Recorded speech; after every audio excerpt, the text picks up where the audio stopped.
வெளியே சொல்ல முடியாத நெருக்கமா, இக்கட்டா ஜெபம்? யாரிடமும் பகிர்ந்து கொள்ள முடியாத இக்கட்டான நிலையில் இருக்கிறீர்களா? எந்த காரியம் மிஞ்சி நின்று உங்களை அச்சுறுத்துகிறது? குடும்பம், பிள்ளைகள், உடல்நிலை, பணத்தேவை, வேலை என்று ஏதோ ஒன்று உலகத்தில் உங்கள் மரியாதையை கேள்விக்குறியாக்கி தலை குனியும் நிலை வந்துவிடும் என்பது போல் இருக்கிறதா? என் நிலைமையை வெளியே சொல்ல முடியவில்லையே, என்ன செய்வது? யாரிடம் யோசனை கேட்பது? உதவ யார் வருவார் என்று திணறி போயிருக்கிறீர்களா? என் அன்பு சகோதரா, சகோதரி, சோர்ந்து போய் விடாதீர்கள். நம் தேவன் இருக்கிறார். அவர் சர்வ வல்லவர். அவர் நம் நினைவுகளை அறிந்தவர், நம் கண்ணீரை காண்பவர், நம் மௌனத்தையும் பெருமூச்சுகளையும் புரிந்து கொள்பவர். அப்பா என்று இருதயம் உடைந்து நம் ஆத்துமா கதறுவதை கேட்பவர். ஒருவேளை நம் அதீனத்தாலேயே நாம் மரண பள்ளத்தாக்கில் சிக்கி இருந்தாலும், உளையான சேற்றில் அமிழ்ந்து கொண்டிருந்தாலும் கருணையுடன் மீட்பார், தூக்கி எடுப்பார், கண்ணீரை துடைப்பார், சூழ்நிலைகளை மாற்றுவார். அவர் சகலத்தையும் ஏற்ற வேளையில் சரியாக செய்பவர். உங்களுக்காக இந்த ஜெபத்தை நான் ஏறெடுக்கும் போது தேவன் சகலத்தையும் சரி செய்வார் என்ற விசுவாசத்தோடு என்னோடு இணைந்து தேவனை நோக்கி பாருங்கள். நன்மைக்கு ஏதுவாய் சகலமும் மாறுவதை காண்பீர்கள். ஜெபிப்போமா? எங்கள் அன்பு தகப்பனே, எங்களுக்காய் யுத்தம் செய்பவரே, உம்மை துதிக்கிறேன், ஸ்தோத்தரிக்கிறேன். யாரிடமும் பகிர்ந்து கொள்ள முடியாத காரியத்தால் அழுத்தப்பட்டு மனதில் பெரும் பாரத்துடன் இருக்கும் பிள்ளைகளுக்காக உம்மிடம் மன்றாடுகிறேன். என் தேவனே, இடைப்படுங்க, இறங்கி விடுவியுங்க. உலகத்தில் உங்களுக்கு உபத்திரவம் உண்டு, ஆனாலும் திடம் கொள்ளுங்கள், நான் உலகத்தை ஜெயித்தேன் என்றவரே, உம்மிடத்தில் எங்களுக்கான விடுதலை உண்டு என்று முழு விசுவாசத்துடன் வந்திருக்கிறோம். கைவிடாத தகப்பனே, எங்கள் மன வேண்டுதல்களை நீர் அறிவீர்.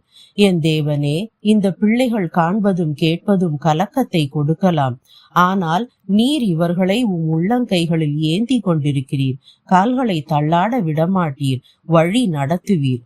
இவர்களை இப்போது அலட்டும் சூழ்நிலைகளையும் மனிதர்களையும் மாற்ற உம்மால் முடியும். உம்மால் மட்டுமே முடியும். இந்த அருமை பிள்ளைகளை கலங்கச் செய்யும் பயங்கள், சவால்கள், சந்தேகங்கள், கவலைகள் எல்லாவற்றையும் இந்த கணம் உம்மிடம் ஒப்பு கொடுக்கிறேன். ஏற்றுக்கொண்டு சீர்படுத்துங்க, தெளிவை கொடுங்க. எங்களுக்காய் நிற்பது நீர் அல்லவா? யாரால் எங்களை எதிர்த்து நிற்க முடியும்? இயேசு கிறிஸ்துவின் வல்லமையுள்ள நாமத்தால் பயத்தை, குழப்பத்தை, கலக்கத்தை, அவமானத்தை கொண்டு வரும் சகல தீமைகளையும் கடிந்து கட்டுகிறேன். தீங்கானது ஒன்றும் இவர்களை நெருங்காதிருப்பதாக.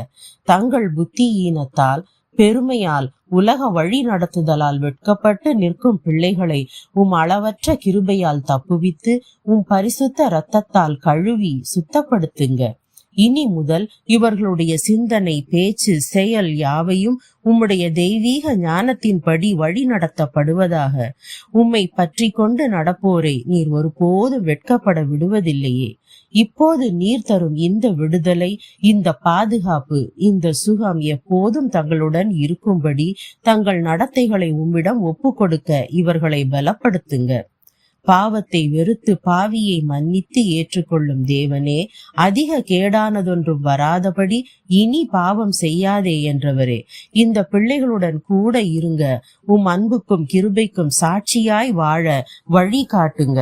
விசுவாசிக்கிறவனுக்கு எல்லாம் கூடும் என்றவரே, இந்த இக்கட்டான நிலையில் இருந்து நீர் இவர்களை விடுவிப்பீர், கைவிடவே மாட்டீர் என்று விசுவாசிக்கிறோம். அந்த விசுவாசத்தின்படியே தங்களுக்கான விடுதலையை இவர்கள் தங்கள் கண்களால் காண்பார்களாக. வாழ்வில் ஜெயம் பெறுவார்களாக. துதி, கன, மகிமை உமக்கே செலுத்துகிறோம். இயேசு கிறிஸ்துவின் நாமத்தினால் ஆமேன்.